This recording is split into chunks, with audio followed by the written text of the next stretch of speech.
kita mga katiwala sa satuyang programang Simbahan asin Komunidad. Mga tugang, dito po pagsayangon ang Easter. Kung si Kristo nabuhay,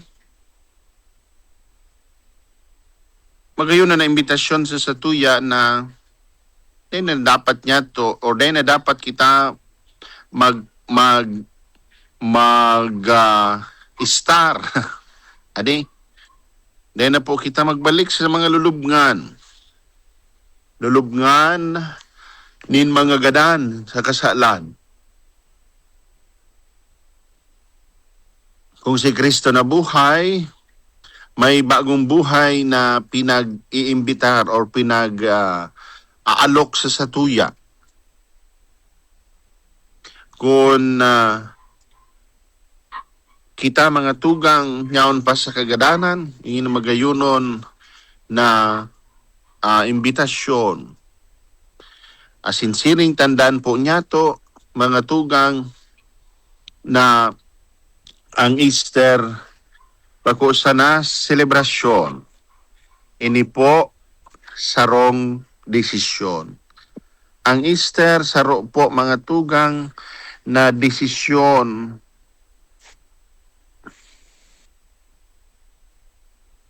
nin sarong Kristiyano dahil itagabos mga tugang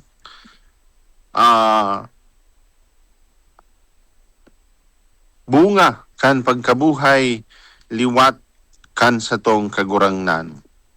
Desisyon na maghalo mga tugang sa lulubngan kan sa tuyang buhay. Ang lubungan baga po, bako man sana ini,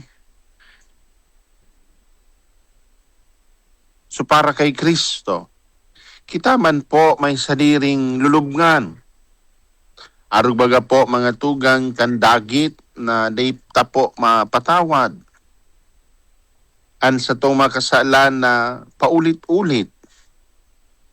Takot na day niya to malampasan. Asin lugad na day niya to mga tugang mahilom o marahay. Kaya Easter is a decision. Ang Easter decision mga tugang, pipilion ko bang tinirdigdi o maluwas ako sa sakuyang lulubngan.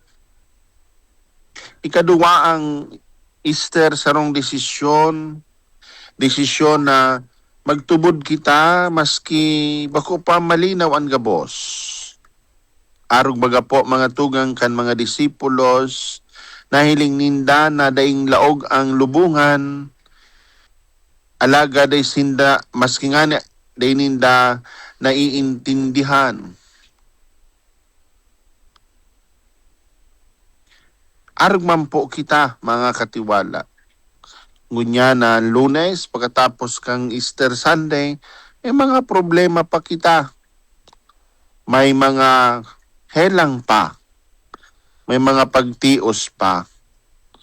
Pero tandaan ta po, ang kahulugan kang pagkabuhay liwat. Pipilion kong magtubod maski na day ko pa nahihiling ang bilog na plano nin mahal na Diyos. Arug kan ginibo kan mga disipulos. Ikatulo mga tugang an Easter sarong desisyon na mabuhay para sa iba. Kung tunay po ang Easter or ang pagkabuhay liwatin kagurangnan sa satuya, di po kita mga tugang garubaga po sumasettle sa na kung ano ang nyaon or pareho sana, bahala na.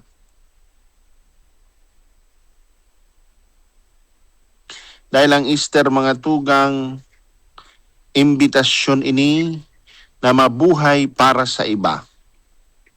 Mas magpapatawad daw ako ngunyan.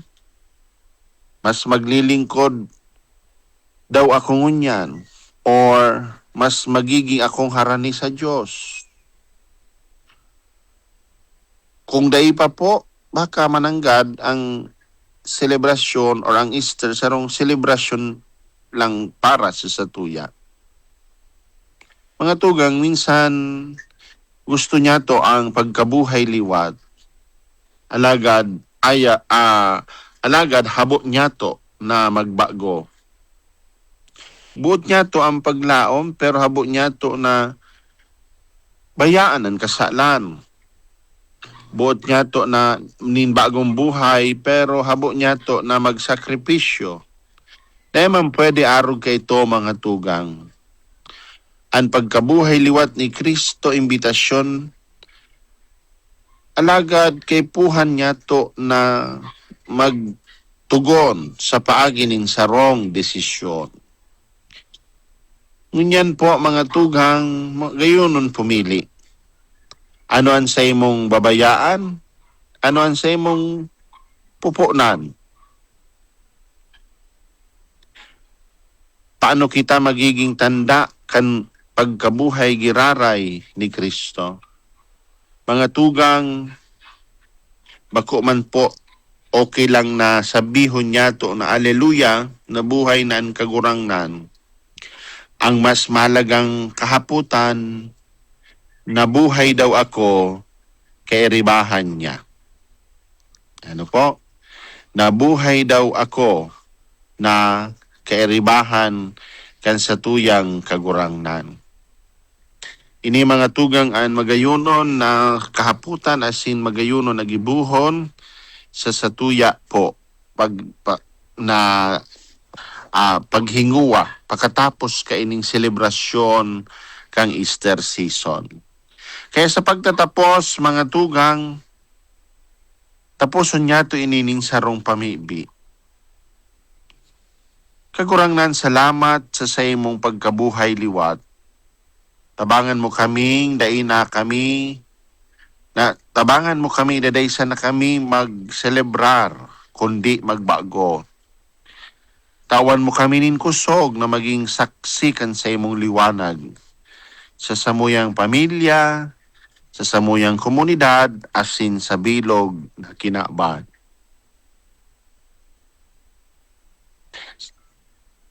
Salamat po sa indo mga tugang, sa indo pong pagkihinanyog, sa tatuya pong programang Simbahan asin Komunidad.